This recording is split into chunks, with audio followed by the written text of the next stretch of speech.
Ben van Kerkwyk delves deeply into the mystery of the Great Lost Labyrinth near Hawara, Egypt, a vast underground complex chronicled by ancient historians like Herodotus, Pliny the Elder, and Diodorus Siculus. This labyrinth was described as larger and more magnificent than the pyramids themselves, featuring thousands of rooms, elaborate courtyards, and enormous pillars.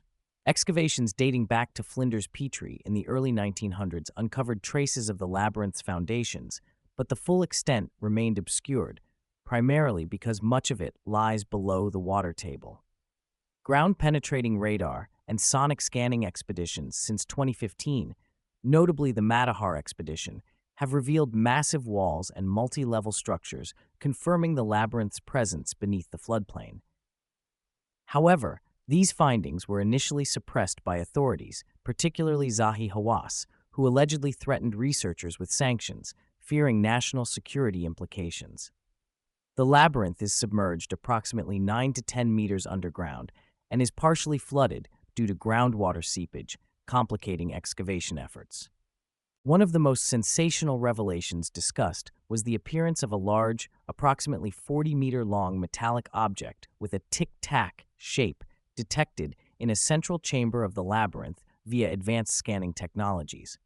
This enigmatic artifact, made of an unknown metal, unidentifiable by current standards, stands freestanding within a massive atrium that connects various levels in the labyrinth. Ben and Joe entertain the possibility that this object might be of extraterrestrial origin, speculating on the implications if it were a recovered spacecraft or technology from a lost civilization or alien visitors. Conversations about the need to fund a proper excavation highlight the challenges posed by flooding, governmental bureaucracy, and the massive engineering required to safely remove the water and explore this artifact. Elon Musk and Jeff Bezos are jokingly mentioned as potential benefactors to help unravel this enigma. The podcast explores geological evidence regarding erosion on the Sphinx and the pyramids, particularly focusing on the work of geologist Dr. Robert Schoch. The patterns of vertical erosion on the Sphinx's enclosure indicate water erosion caused by significant rainfall over thousands of years, which contradicts the traditional Egyptian timeline that dates the Sphinx to around 2500 BC. This challenges established archaeology by suggesting the monument is far older. Studies of limestone erosion rates imply these features may be tens of thousands, if not over 100,000 years old, as typical environmental conditions in Egypt today could not have caused such damage quickly. This rain-based erosion hypothesis supports alternative chronologies, placing early advanced civilizations in Egypt much earlier than classic dating conventions accept. Ben describes how many of Egypt's valley temples and pyramid complexes were originally constructed along now-extinct branches of the Nile River, such as the Aramat branch. This branch was once wide and navigable, facilitating the transportation of massive granite blocks necessary for pyramid construction and temple building. However, due to climatic shifts and damming projects in modern times, these waterways dried or were diverted, complicating logistics and challenging traditional theories that credit the ancient Egyptians alone with these massive undertakings.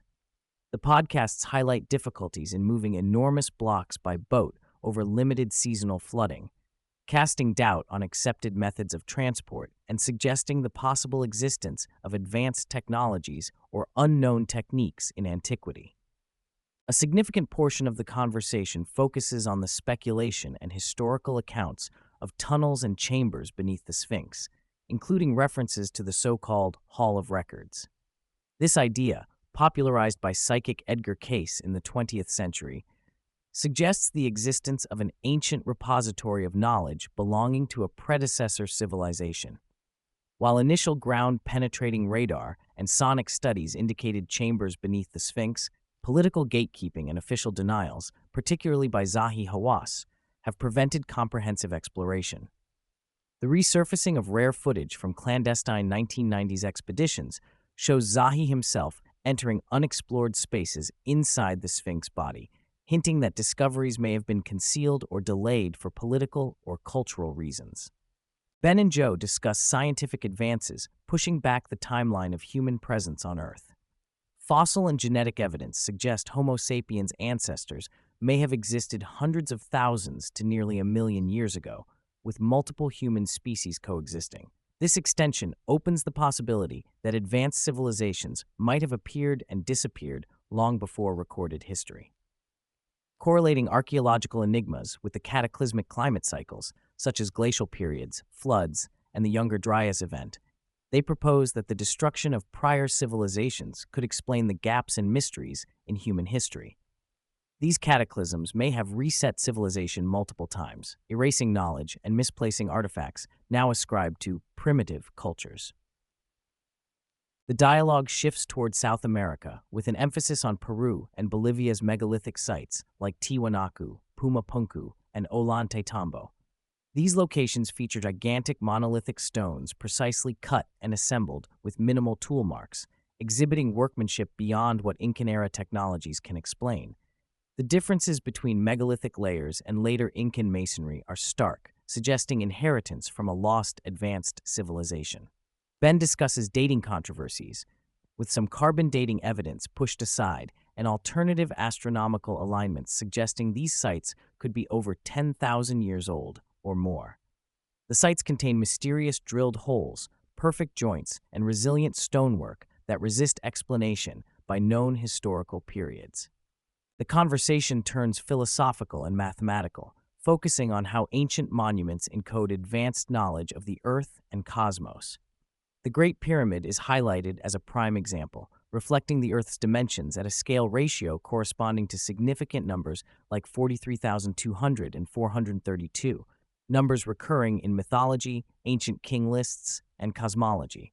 Ben explains that the pyramid's dimensions precisely match geodetic data, such as the polar radius and equatorial circumference of Earth.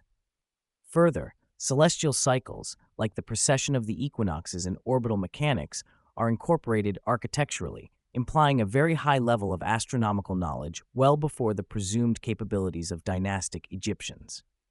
Discussing parallels worldwide, the podcast emphasizes the similarity of megalithic features across continents: Egypt, South America, Japan, India, and more.